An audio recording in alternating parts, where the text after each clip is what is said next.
Witajcie, dzień dobry moi kochani, mam nadzieję, że dobrze nas słyszycie.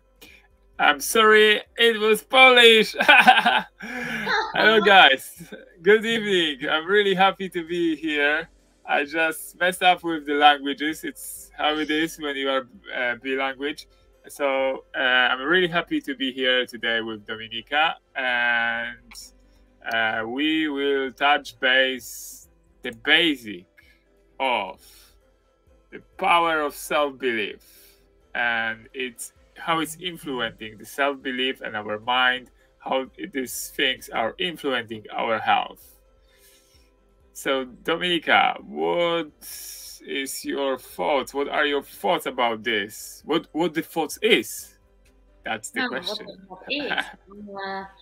Yeah, it's maybe I will start from something that lots of people say that it's very difficult to do, it's very difficult to achieve, which is the manifesting. And manifesting is nothing else but thinking. So whatever is in our head, but also in our heart, and I will go into it in a second, is actually presenting itself all around us in our life. So manifesting really is we manifest 24/7. It is like almost like that well-oiled running engine, and it's very difficult to, I guess, grasp it fully and understand at the beginning, because our whole life we've been manifesting unconsciously without even thinking about it. And the manifestation is simply the reflection of the content of our mind. That's how I would really probably explain it in the simplest terms. So it is all so-called good or bad, because really there is no good or bad, but that's probably another episode. But everything, whether you like it or not, we are actually, through the thoughts, we are creating everything what is happening to us, as we often say that something is happening to us. No, we created it ourselves. So, and it does relate to everything. So if we, for instance, I will go to something as basic, but at the same time very important, like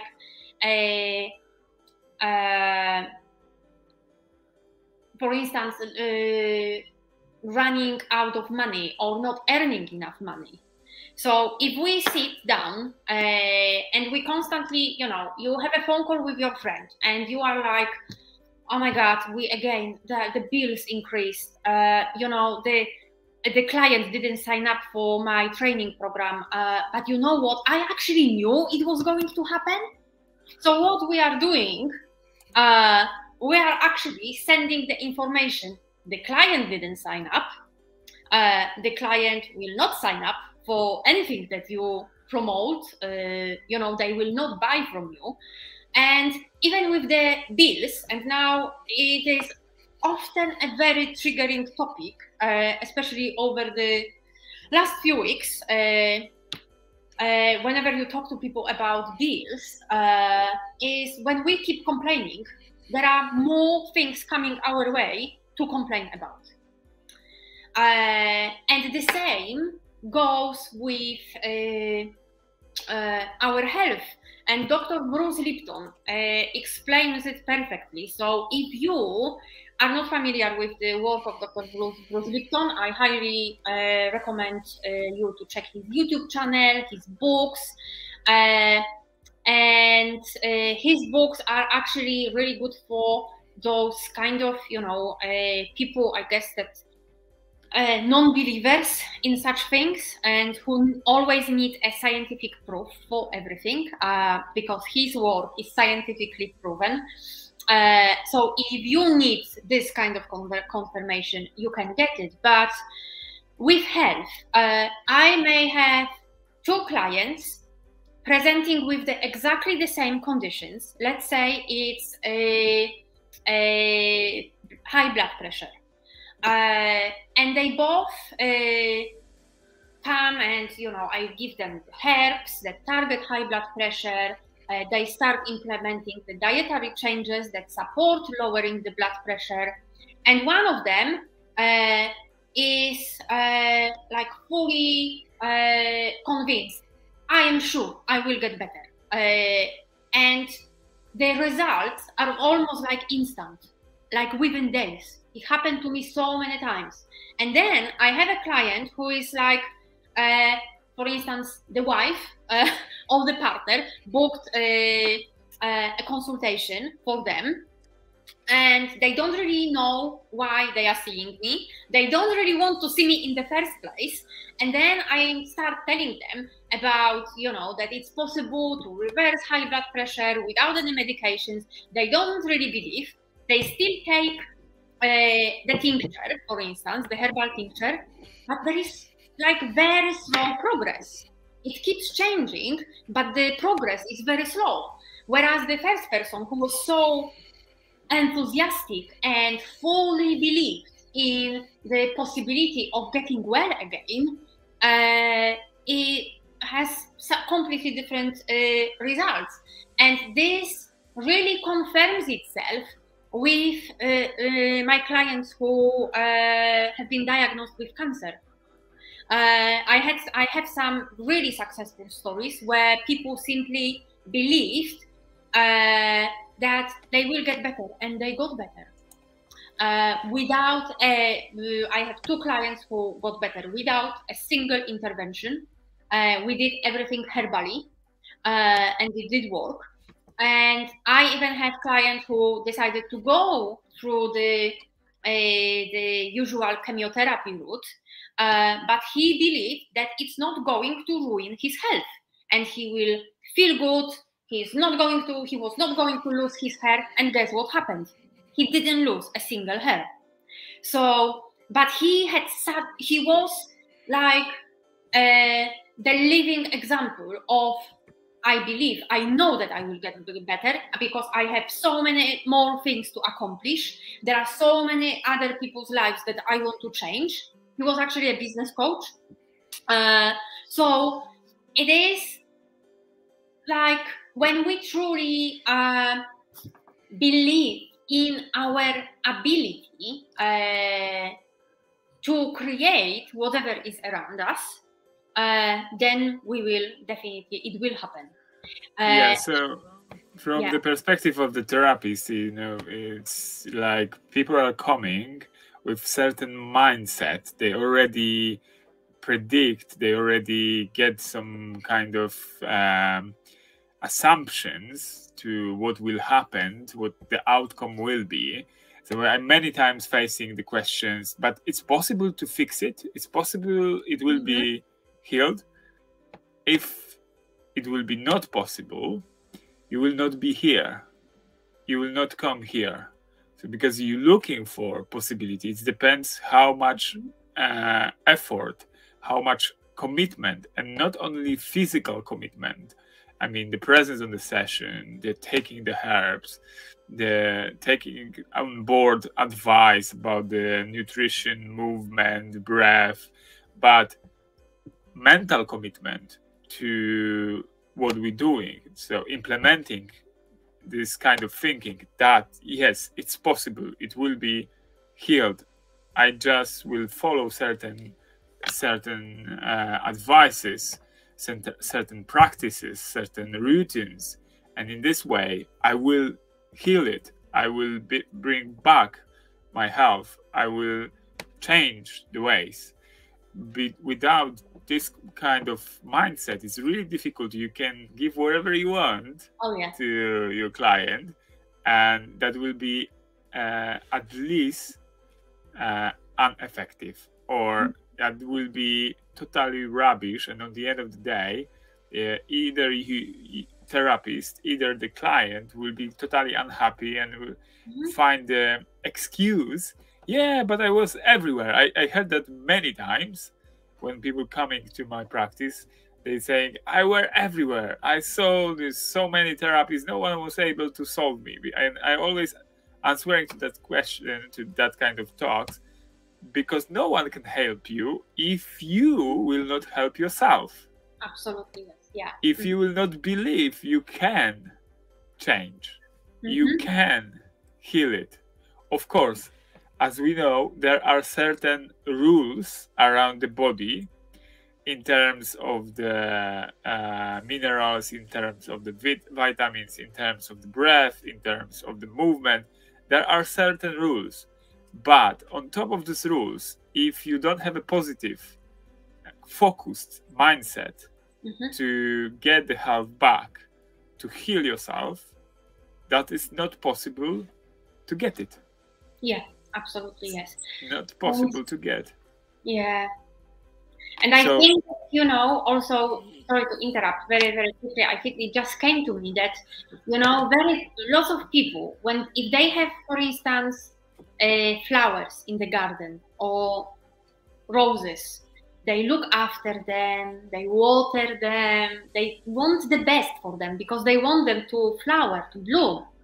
So if we treat our mind as that fertile soil where we plant the seed, the good seed, and then we water it, so every single day we focus on those, you know, positive thoughts, grateful thoughts, the thoughts where we feel, you know, compassionate, you know, connected to other people, where we focus on the positives, because every situation, we need to remember that every single time, everything happens in our favor. We just need completely to acknowledge it. That's one of my favorite questions from the treatment room. Why me? Why it happened to me? Why me? And then we go to self-pity, which is absolutely not bringing any positive vibe, any positive vibration, any positive thoughts, any solution to our situation, to our health, because we are focusing on the negative. And here I would like to a little bit highlight it about the mind, because it's as probably you also had that experience, but I will ask you in a moment about this. People very often confuse mind with the brain, which is greatly explained as well in scientific way in the books of Dr. Bruce Lipton, especially Biology of Belief, which might be a little bit difficult to digest for people who doesn't have any experience and any knowledge from the biology and physiology, especially first two chapters are more scientificate, but then later on it's put it a little bit less difficult for so-called common folks who doesn't have a medical background. But the mind is abstract. It's something beyond our body, beyond our physical reality. The brain is an organ. Of course, it's a both ways path. They working together. They influencing, as all bodies influencing the mind. And also that's why, please correct me if that's not right, but the probably is the guts are the second brain, the second mind, because the thinking is also coming from what we are putting in. And as you said about the flowers, I had that experience with, I was working in London in very high business environment for a while, and with managers and all kind of sales teams, and the people were really focused on the physical goods. I mean, the cars, especially the cars and the watches. That was the topic subject of the day usually. So I'm very often asking, okay, so if you take care so much about your BMW, you taking it to the workshop, you giving the best oil, you buying the best tires, and so on, so on. So why you don't care as much about yourself? Yeah, especially that, you know, it's lots of people, and also on different websites, on different blogs, the body is referred to as the vehicle. So, you know, taking it quite literally, if it's a vehicle, if you are looking after so much, or looking after so much of your, you know, BMW or Audi, then of course, you know, if it's your vehicle, the shell that you have, or, you know, on this earth, you should want it really the best thing for yourself. But it often kind of goes like, you know, people take care more about their cars and physical goods than which can be replaced easily, because that's not a problem. You cannot replace your body. If you have a liver failure and you need to have the liver transplant, you know, first you need to be lucky, especially in the current circumstances and the waiting list. First you need to be, you know, lucky enough to get on that waiting list and get that liver transplant. But, you know, it's still not a guarantee of things improving health-wise. Whereas, you know, the car and the physical goods, it's just, you know, it can be replaced. Oh my goodness, every day if you want. Exactly, and that's what I also had a conversation with my friend who is in general a builder, but he's also kind of healer, and he said that why the people are giving the water to the plants and they don't give to themselves, how they expect that all will function in a good way if they don't put the focus on that. And rather than we prefer as a humans, as a society in general, to give our focus, give our attention to the physical, to the material things, or either we suck the whole attention to all kind of IT stuff like social media, videos, or, you know, new movies. But in this way, we're feeding our self and we're giving away our focus, where we can really focus on the good things, on the things which are serve us. As that's what you said, we often manifesting things without even realize that, without awareness about this, because to get this awareness, we need to a little bit sit down and understand how these things are working. So if we thinking about this, talking about this, that's why that was funny story. I had a conversation with one of the indigenous leader from Brazil, and I asked him about the health system in their understanding, and if they have something in the village like the, you know, kind of hospital, outpatient clinic, whatsoever. And he looked at me and started to laugh like, you know, Chris, it's a little bit like weird to put all these sick people together in one place and then talking about the sickness. So they're spreading the sicknesses between them rather than put them in the happy environment when they can increase their vibration, when they can change the focus, where they can experience the happiness of life, because that's, from their perspective, is the way to get health, to get healthier, to conquer any disease. So he said, for us, the most difficult and the most damaging are bad thoughts. Absolutely, yes. Yeah. And they learning.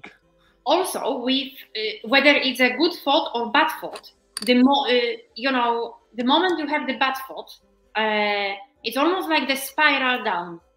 So then, you know, you start thinking that bad thought triggers another bad thought, and you are kind of like literally spiraling down.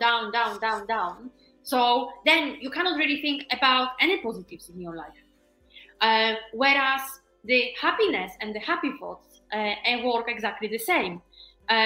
You know, with one happy thought, and especially when I work with my clients, I don't know, maybe you are doing it as well, but I always encourage everyone to buy a little notebook and start writing thing in the evening, ideally, where just before going to sleep, because then we are moving into that state where it goes into our subconscious mind. So what we actually remember is the things that we are grateful for, that we were grateful for in that day. And doing it in the evening, I noticed with myself and also with the clients, is much more powerful than doing it in the morning. And because we kind of go to bed grateful, happy, and we wake up grateful and happy. And some of my clients really, like, I remember I had a couple and basically they were on antidepressants and what have you. It was like very long-term use. And there were lots of things happening, like also that why me attitude at the beginning. But they decided to give it a go.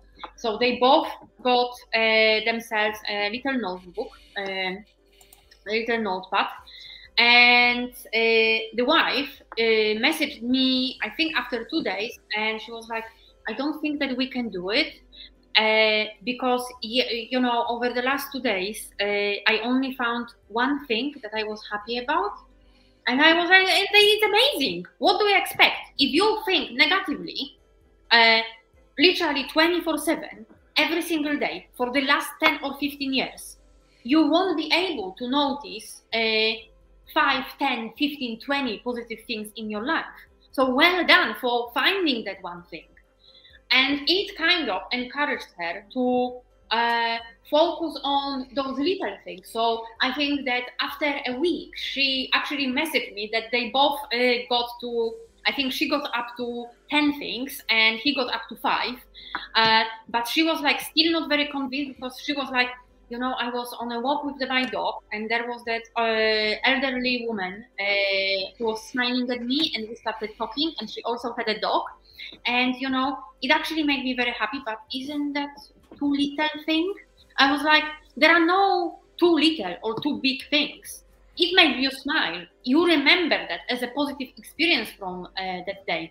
So, of course, it should go on your list of the gratitude. And they were actually, after, I think it was less than a month. I think it was 3 weeks. They had also additionally some herbs that they started taking from me, but they actually decided to approach their GP to take them off the antidepressants. The doctor didn't agree. And he said that's absolutely not recommended, but he can prescribe them something different. So they took themselves off the antidepressant drugs. And it was 2 years ago. So now they are antidepressant free. They moved to Thailand because they always wanted to live in the sunshine. So they are living in Thailand now. And, you know, it's just, you know, another proof how one little positive thought can turn your life around completely. Yeah, that's interesting. And related to that, I will share with you guys the practice which was shared by my friends. They are the couple, and they said whatsoever is happening in the daily life, they decided to go to the bed in peace. So even if they have some fight or between them, some misunderstanding, tension, each evening they make it peace before they go to the bed, and just to go sleep together in the bed with the peace even within their minds. And they also approaching situations when one of them had something from work, from the daily life, which is really stressful, and they feel stressed, and the other person is less, so they just hugging together and just breathing for 3 minutes in hug, but keeping at least 3 minutes like positive, warm hug, not the squeezing like the lemon, but the positive hug. And that's allowing the other person to let go tension, to let go all the stress from the day and go sleep in the peaceful, safe environment, which is resting the body, it's resting the mind, and it's really refreshing. Their nights are refreshing, so they can sleep even not so long hours, and they feel like really rested after that. So that might be the one of the practice for people who are in some relationship. But as you mentioned, this gratefulness, it's a really powerful way of thinking and expressing things, because whatsoever is happening with us during the day, it's either supposed to teach us something or show us something. Show us where we are with ourselves, where we are with our behaviors, with our reactions, and if we really improved already ourselves, if we really need to improve certain things, or we are happy from things which are happened and how we approach certain situations. But whatsoever is happening, as you said, the gratefulness, it's one of the main setup mindset to approach the day. And the same is with this thing, small things, and this again about the mind and the whole stimulation which is happening all the time from all over the corners of our life. We are looking for the big boom, like wow, that's happened, wow. But the life is built from the small pieces. And the small pieces, small things are very important. Each of them, each gesture, face, the mimic, the small words, the volume of the voice, the way how we will say things to people. It's not exactly even about what we are saying. It's how we are saying this, how we approaching, how we receiving, how we listening to the people. If we listening and we are focused on this conversation, or we are sitting, okay, talk to my hand. So that's the small things are making the big picture. Without the small details, there will be no big pictures. It's like this, with this picture, big picture behind me. Without this all radiance, there will be no sun. Without these small lines, there will be no sign. We will not know what is that. And that's with our health as well. For years, we keeping the negative mindset and habits, and we expecting, because this whole mainstream talks are there, are all the time knocking to our mind. It's possible in the quick way, quick solution, golden tablet, golden cure for everything. There is not such a thing. We working toward our disease. More or less consciously, but we working toward that, and we need to spend some time to change it, really. And when we can really focus, as Dr. Joe Dispenza is doing the work with meditation, conscious meditation, focused on the healing, and he's living example.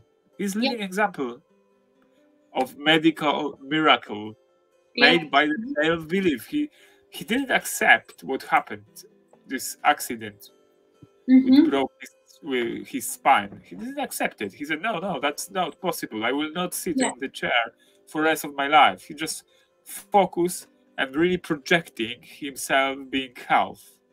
And because he had certain ability already of focusing, that the manifestation was quick.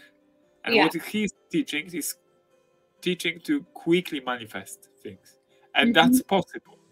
But again, I had a very few conversations with people who went through his program, through his retreats, and they were really happy, amazed by the work. And I saw the results. They were really good. But when they back to their environment, their daily life, and they didn't implement the changes, they again back to the old issues. Yeah. So I personally, what I'm teaching people is to go to the evolution, to focus on evolutionary way of changing things. Maybe not speeding up certain things, but it's better to make one small step, but steady and stable, than make a jump, and for a while it's like, wow! But we don't know where we will landing with that. Yeah, exactly that. Because we are not stable. So again, to this power of the self is so powerful, it's amazing. But that needs to be practiced. As this what you said about gratefulness and noticing, to make notes what we are grateful for, what was the positive things in our day. It's the same with the focusing on the manifestation. Just sit for a few minutes first, apply the breath, and put it in your mind. Create the picture, create the manifestation. And if someone is going to the treatment and don't believe in the sense of this, and don't have this any convincing to just get the outcome, real outcome from it, that's not possible to go there. And that is also happening when we start to talk too much about our symptoms, about our disease. And that's the typical Polish old situation where people are meeting for some social reasons and they talk about diseases. It's like, wow, it must happen. Yeah, it's like, oh yeah, I have this and this. Oh, what tablet do you have for that? Yeah. So it will never help. It will never help, and it will even increase the level of our disease and weakness of our immunological system. Because that's why the conception of the bringing all sick people together to one place, it's really, really bad. Yeah, it does make perfect sense. What you said about when you spoke to the elder from Brazil, that you don't really keep them together because it just like creates the environment for talking about their illness, whereas they should raise their vibration because that's what heals them.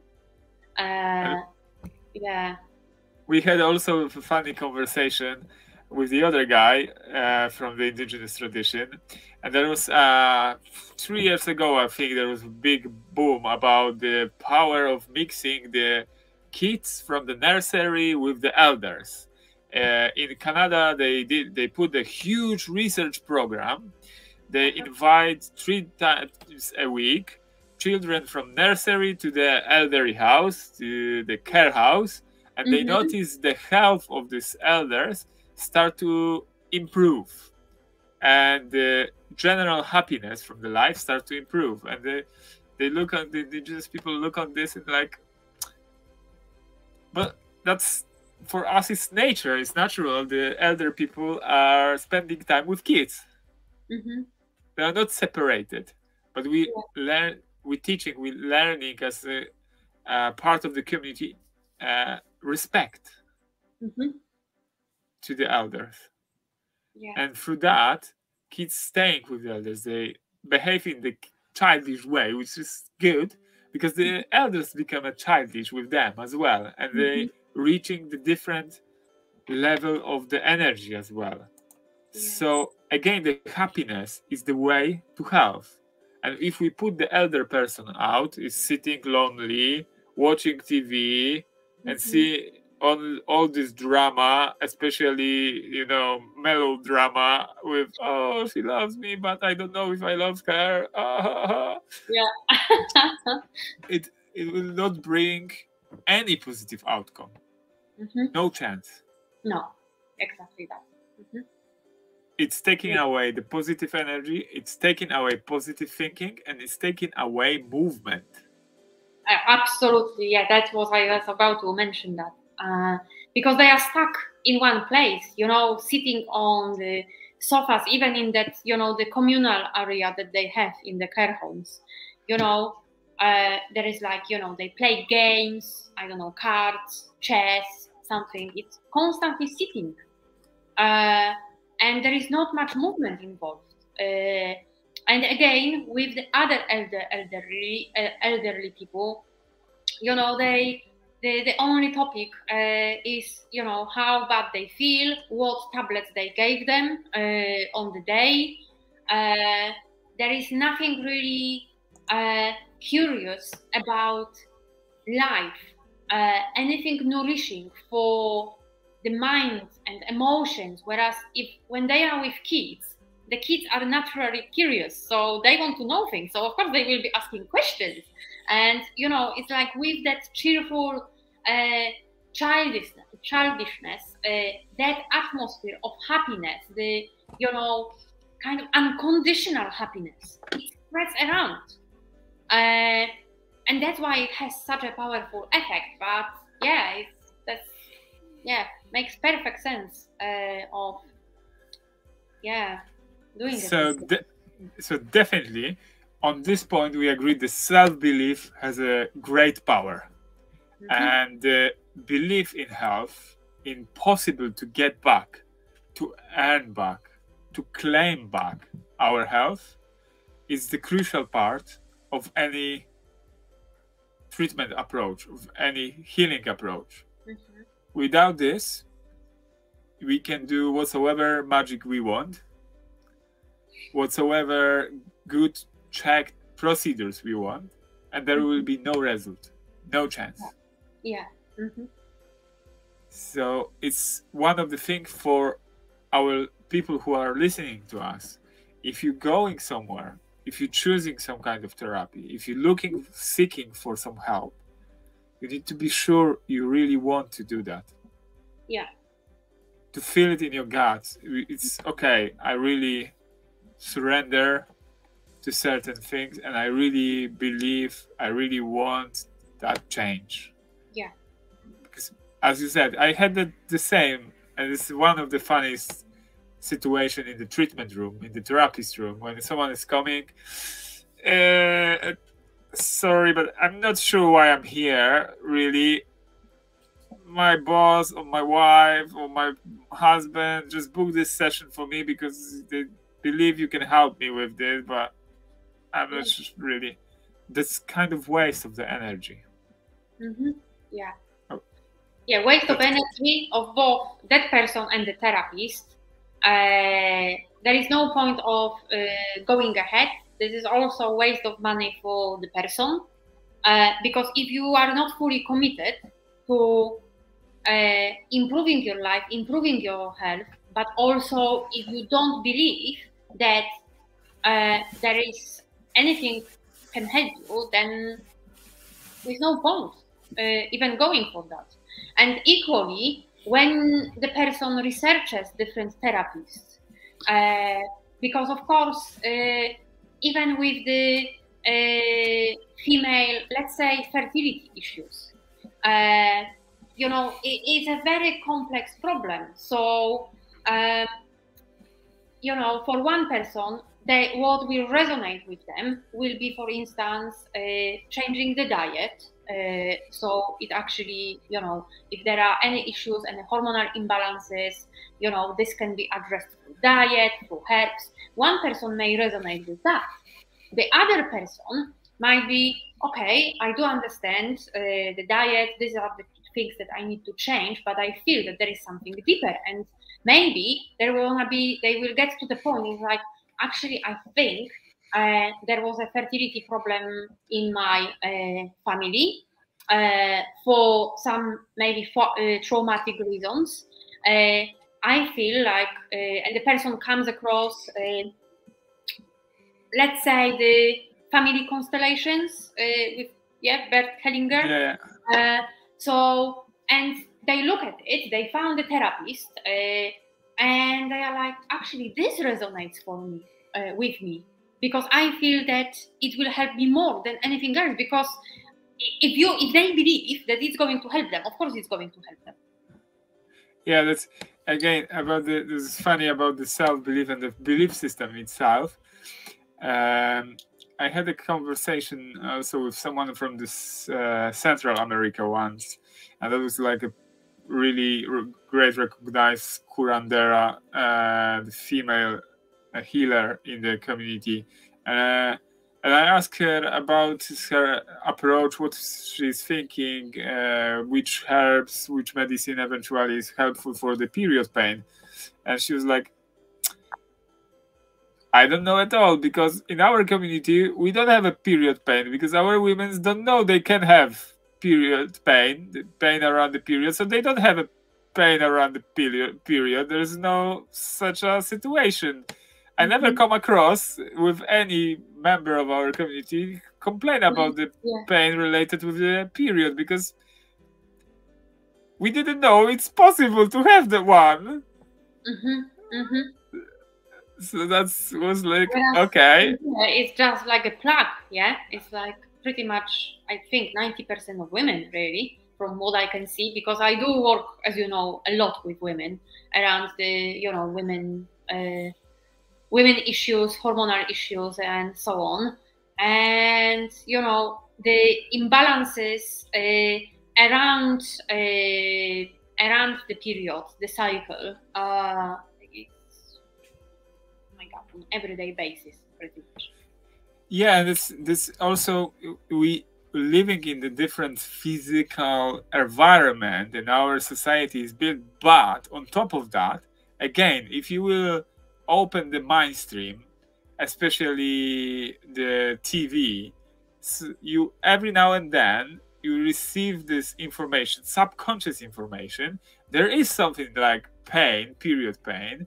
Either it will come from the advertisement of the drugs, which might supposed to help you with this, what you even don't know you're experiencing. You could experience that kind of symptoms. And the other thing, it's about the all kind of also articles which are coming across and trying to explain the diversity in the work, why the women's are this way and the men's this way treated because the period cycle situation. And some of, like, I don't even notice that, but maybe something is in it, and it's starting to be implemented in our subconscious mind, which is taking down our capacity to really go through it without experiencing it. Yeah. Does make sense? Yes, yeah, totally. Yeah. That way it's so important for us what we are listening and watching, what is subconsciously stimulating our mind, because if it's repeated enough often, it's planted there. Yeah, exactly. And also when we look at the even the wording that they use, you know, TV programs, programs, program, and with the you know, TV, television.